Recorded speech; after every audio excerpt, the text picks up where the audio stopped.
الرحمن الرحيم. ازيكم عاملين ايه؟ يا رب تكونوا بخير وباحسن حال. ان شاء الله حلقتنا النهارده هنعمل فيها اكله بسيطه قوي، وممكن كده تكون الناس عرفتها من المكونات بتاعتها.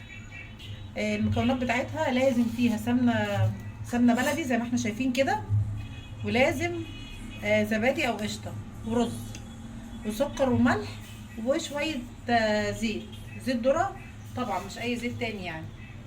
اعتقد كده ان انتوا عرفتوا الاكله اللي هنعملها ايه النهارده. يلا بقى نقول بسم الله الرحمن الرحيم ونبدا مع بعض. بقى هنعملها، هنجيب كده طاجن فخار. لو ما عندكيش طاجن فخار، اي صينيه عادي، بس ده بقى فخار زي ما احنا شايفين كده. هو شكله كده على فكره، انا شاريه محروق جاهز. انا كنت عامله واحد قبل كده حرقاه ومصمداه، بس ده كبير بقى، انا جبته جاهز كده هعمل فيه على طول. هو طبعا انا جايبه كيلو ونص رز. هحط طبعا بسم الله الرحمن الرحيم. نسمي الاول كده عشان البركه في الحاجه. بسم الله الرحمن الرحيم. هو في لبن على فكره، بس انا ما صورتوش يعني. في لبن مع الرز ده، ماشي زي ما احنا شايفين كده. وبعدين هجيب طاجن تاني عشان ده مش هياخد طبعا الرز كله، زي ما احنا شايفين كده اصغر شويه. هحط فيه بقى الرز برضو، والباقي هحطه في الطاجن التاني، بس هحط هنا الاول علشان بسم الله الرحمن الرحيم.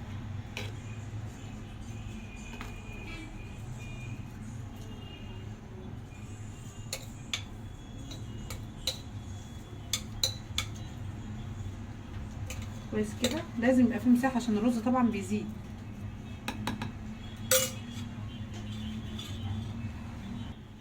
كده خلاص بقى، انا حطيت الرز في الاتنين. بصوا، ده المقدار اللي هنا وده اللي هنا. بعد كده بقى هنيجي على السمنه. مهمه قوي قوي في الرز المعمر السمنه البلدي، مهمه قوي. لو ما عندكيش سمنه بلدي ما تعمليش رز معمر. طبعا السمنه لما يكون عندك سمنه بلدي مش مسيحاها، تشيلها بحله كده في الفريزر، ما تشيلهاش بره. انا هقطع منها بس كده. بسم الله الرحمن الرحيم.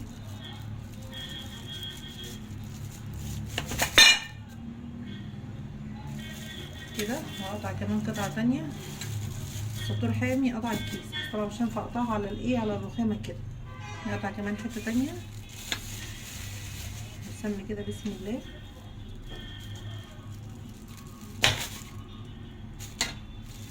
مهم قوي قوي ان السمنه البلدي تكون كتير على الرز، ماشي. نقطع كمان حته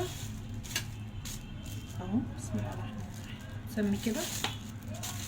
لما تسمي ربنا بيبارك في الحاجه على فكره، مهمه قوي. ننزل كمان بحته تانية كده، بس نبعد عن الطبق علشان ما تكسرش. زي ما انا قلت لكم، انا حطاها في الفريزر عشان كده بتبقى جامده شويه، بس كده.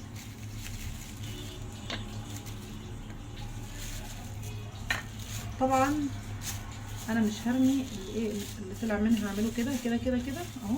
نشوفها مع بعض.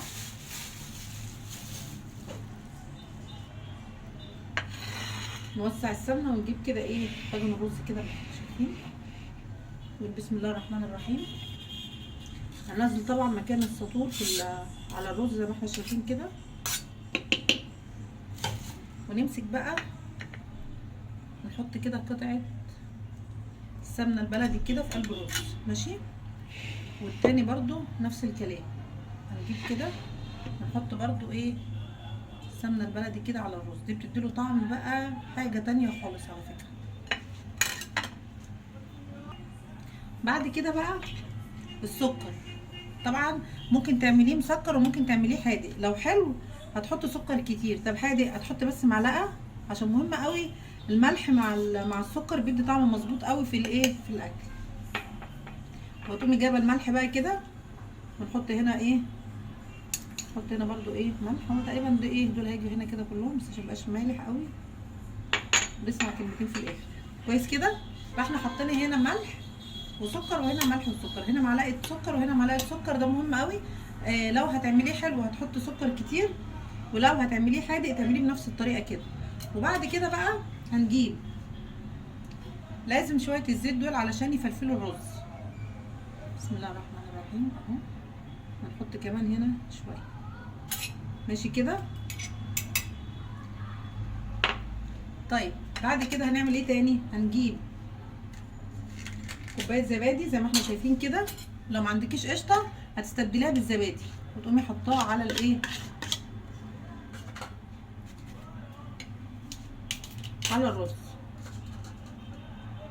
بسم الله الرحمن الرحيم. حاسه ان دي كبيره قوي، نكتر هنا شويه عشان طبعا ايه ده حل على فكره ودي صينيه. تمام كده. الخطوه اللي بعد كده بقى هنقول كده بسم الله ونبدا ايه، نجيب اللبن. ومهم قوي قوي وش اللبن مع اللبن يبقى حاجه بقى، نسمي كده بسم الله عشان ايه هنعرف انه هينزل كده هيبقى ايه ده وش اللبن بعد ما نغليه. نحط كده ونسمي بسم الله زي ما احنا شايفين كده. خلصنا؟ لسه ما خلصناش. هنجيب برضو على التاني ونحط اللبن بتاعه وهنسمي كده بسم الله. نروح حاطين برضو اللبن زي ما احنا ايه شايفين كده. اهم حاجه بقى هنا مش السمنه ان انت تدوبيها، اهم حاجه اللي تدوبيه هنا الزبادي علشان يتقلب في الايه، في الرز كله. هنشوف هنعوز لبن نحط قد ايه تاني. نسمي كده بسم الله. اللبن طبعا كنا غاليينه كده كده. السمنه هتسيح دلوقتي، هقول لكم ايه اللي هيخلي السمنه تسيح على طول. تمام. وهاجي برضو في الطاجن التاني كده وهبدا اقلب السمنه الزبادي برضو بنفس الطريقه كده. بسم الله الرحمن الرحيم عشان تتقلب مع الايه، مع الرز. طبعا انا بدوب كده كمان الملح والسكر.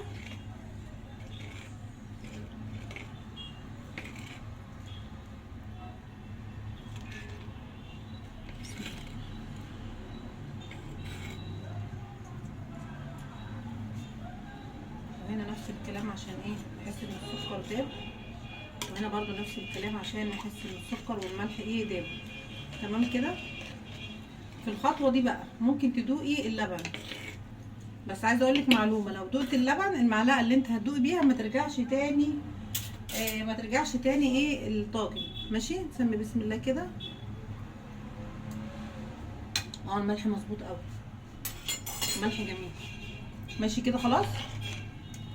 هنزود بقى هنا وهنا تاني شويه لبن، بس هنا اكتر لان زي ما احنا شايفين الطاجن التاني مش كبير قوي. نجيب شويه لبن كده نسمي بسم الله اهو.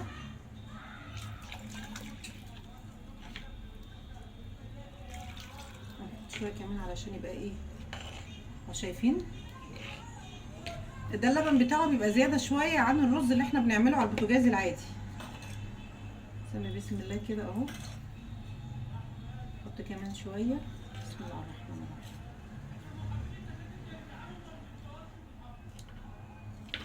بصوا اللبن عشان دافي، السمنه اهي الزبده اللي انا حطاها بدات تسيح. بصوا نحط كمان شويه لبن هنا وهنا كمان شويه لبن عشان ما يبقاش معجن. او انا حطيت بقى زيت الذره ليه بقى، علشان الرز يبقى مفلفل ما يبقاش ايه، لان انت لو حطيتي زبده زي كده وزبادي ولبن تيجي تاكلي بقى تلاقي هو بقى طعمه بصراحه تحفه، بس هتلاقي الرز طالع قطع كتل كده. تمام كده. الخطوه اللي بعد كده كده الاول انا حطيت كل المكونات بتاعه الرز المعمر زي ما احنا شايفين كده. دي على فكره حله بس انا استخدمتها على هستخدمها من غير غطا. وده الطاجن التاني صينيه. هولع الفرن يسخن وهقول لكم هعمل ايه. كده بقى ايه، هنولع البوتاجاز ونحط الطاجن هنا قبل ما ندخله الفرن. اهم حاجه ان هو يكون ناشف من تحت ما يكونش مبلول. ماشي. وريني ده كده يبقى كارثه لو فرق. وده اهو برضو. بسم الله الرحمن الرحيم. هنسمي كده بسم الله ونحطه على النار. هنسيبه بقى لما يغلي، هيكون الفرن ايه، سخن. اول ما الفرن يسخن وهو يبدا يغلي كده الرز، هقوم واخداه الطواجن واقوم حطاها على طول في الفرن واقفل عليها. يبقى في البدايه خالص احنا جبنا الرز وغسلناه ونقعناه شويه، يعني ممكن ما تنقعوش خالص وممكن تنقعيه شويه. لو نقعتيه شويه مفيش مشكله عشان ما يبقاش ناشف كده معاكي. تمام. وبقيه الخطوات طبعا انتوا شايفينها معانا. هبدأ بقى دلوقتي ايه، هروح اولع الفرن علشان اسخنه على بال ما الرز يغلي على النار، وبعدين هرجع لكم تاني. بصوا بقى ده خلاص بدأ اهو يغلي زي ما احنا شايفين. انا قلبته بس بالمعلقة، الخشب طبعا مش المعدن. بصوا بدأ الرز اهو يبدأ يغلي. طبعا الفرن بقى سخن قوي. اول ما ادخله الفرن هحطه على ارضية الفرن، مش هحطه على الشبكة، هحطه على ارضية الفرن الاول لحد ما ايه يقرب يتشرب كده او يشرب اللبن، وبعدين ابدأ اطلعه على الشبكة. تمام كده. ليه بقى؟ عشان الارضية بتبقى سخنة قوي، فتخلي الرز يتشرب على طول اللبن والسمنة اللي محطوطة فيه، او السمنة البلدي يعني. اهو بصوا بسم الله ما شاء الله، شايفين السمنة البلدي ساحت خالص اهو. شايفين الجمال؟ بسم الله ما شاء الله. هشيلها بقى كده ادخلها الفرن. اشوف بس الطاجن التاني كبير، هو ده حل على فكره زي ما انا قلت لكم، مش طاجن بس لسه ما اعرفش بدا يغلي، ده لسه شويه قرب يغلي هو كمان. هدخل ده يكون ده ايه بدا يغلي. هسمي بسم الله كده واشيل ده بالراحه قوي طبعا علشان زي ما احنا شايفين كده هو مليان، فايه ما يدلدقش مني وما يقعش منه اي حاجه. سمي بسم الله كده بالراحه، ولازم القماشه تكون ناشفه على الاخر اللي انت ماسكاها بيه. بسم الله الرحمن الرحيم كده بمنتهى الجمال. بسم الله ما شاء الله.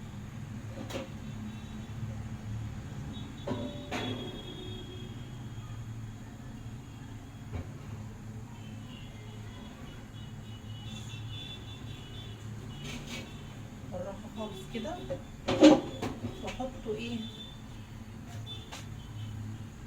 نشوف ده كده بقى. تاني حطيته في الفرن، اشوف ده كده. بسم الله الرحمن الرحيم ده بدأ اهو، فاضل له حاجه بسيطه ويبدأ ايه يغلي معانا. بصوا بقى هجيب برضو ده كده وابدأ اقلب الايه عشان اقلب السمنه البلدي فيه الزبده. بسم الله ما شاء الله. شايفين الجمال؟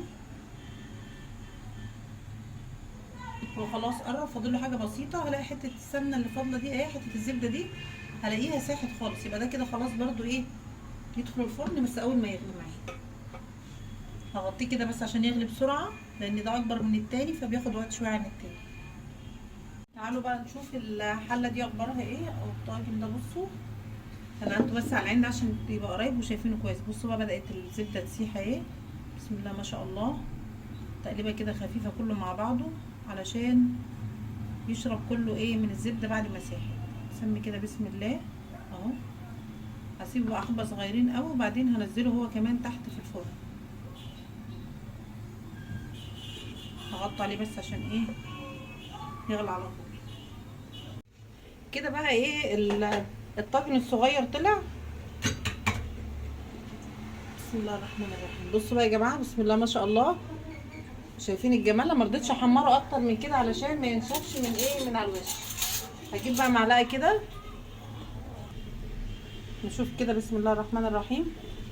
ناخد ايه، هنشوف الرز كمان. بصوا بصوا ما شاء الله. وطبعا لو على الوش قشطه هتلاقوا الوش ده كده اترفع كده لفوق. ماشي نشوف بقى. بسم الله ما شاء الله. بصوا بصوا هقرب كده من شايفين الطبقه اللي هي موجوده فوق دي؟ شايفين الجمال؟ بسم الله ما شاء الله. حاجه كده منتهى الجمال.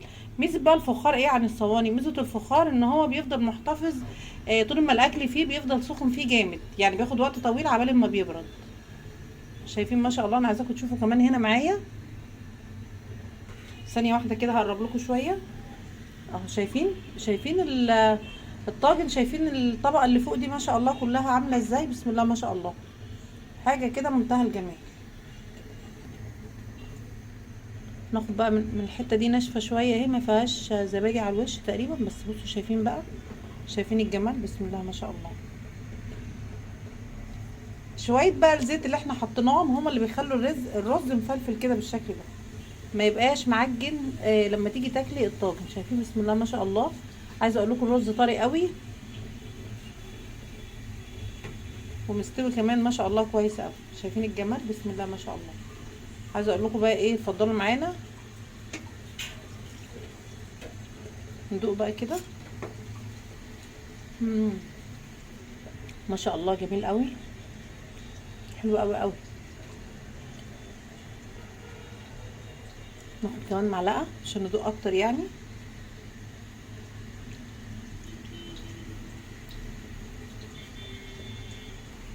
طبعا سخن ملهلب.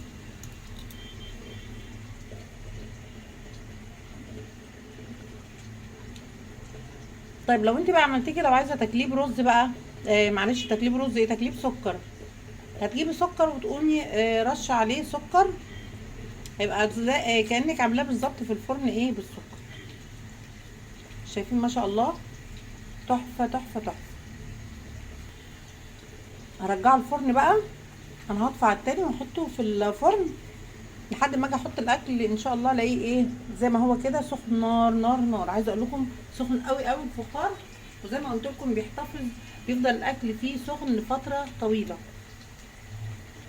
هيطلع الطاجن التاني كمان وهوريكم الشكل بتاعه النهائي.